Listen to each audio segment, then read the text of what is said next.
নমস্কাৰ ফ্ৰেণ্ডছ, বহুত বহুত স্বাগতম জনাইছোঁ আপোনালোকক আমাৰ ইউটিউব চেনেল প্ৰত্যাহ্বানলৈ। ফ্ৰেণ্ডছ, আজি আমি কথা পাতিম অসমৰ জনপ্ৰিয় অভিনেত্ৰী বৰ্ষাৰাণী বিষয়াৰ নতুন ঘৰৰ বিষয়ে।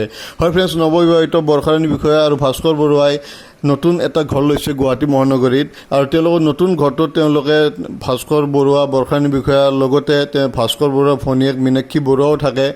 আৰু তেওঁলোকে ঘৰটোৰ অলপ ফটো আপোনালোকক দেখাবলৈ চেষ্টা কৰিম।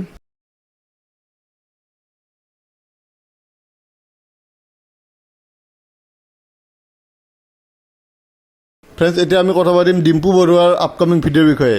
ডিম্পু বৰুৱাই তেওঁ ষ্টৰীত শ্বেয়াৰ কৰিছে তেওঁৰ আপকামিং ভিডিঅ'ত তেওঁ এপল এয়াৰ টেগৰ ওপৰত এটা ভিডিঅ' বনাব।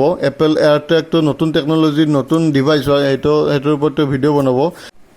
এয়াৰ টেগটো হৈছে আপোনাৰ যদি ফোনৰ লগত আপোনাৰ যদি ফোনটো হেৰায়, তেতিয়াহ'লে যদি আপুনি এয়াৰ টেগটোৰ লগত সেইটো লিংক থাকে, আৰু যদি আপোনাৰ ফোনটো যদি ছুইচ অফ নাথাকে, তেতিয়া আপুনি সেই ফোনটোক ট্ৰেক কৰিব পাৰিব ক'ত আছে। কিন্তু আপোনাৰ ফোনটো অন থাকিব লাগিব, তেতিয়া আপুনি সেই ফোনটো ট্ৰেক কৰিব পাৰিব এপল এয়াৰ টেগৰ যোগেদি। আৰু যিকোনো ডিভাইচ এনেকৈ আপুনি যিকোনো বস্তু আপুনি ট্ৰেক কৰিব পাৰে এপল এয়াৰ টেগটোৰ দ্বাৰা। এই ফোনটো খালি অন থাকিব লাগিব, আৰু আপুনি উইদাউট ইণ্টাৰনেটো সেইটো ইউজ কৰিব পাৰে, ট্ৰেক কৰিব পাৰে। চ' ডিম্পু বৰুৱাই তেওঁৰ আপকামিং ভিডিঅ'ত ডিটেইলছত ক'ব এই বিষয়ত। চ' আমিও তেওঁৰ ভিডিঅ'টোৰ কাৰণে অপেক্ষা কৰি থাকিলোঁ। এই ভিডিঅ'ত বাছ ইমানেই। থেংক ইউ ফৰ ৱাচিং।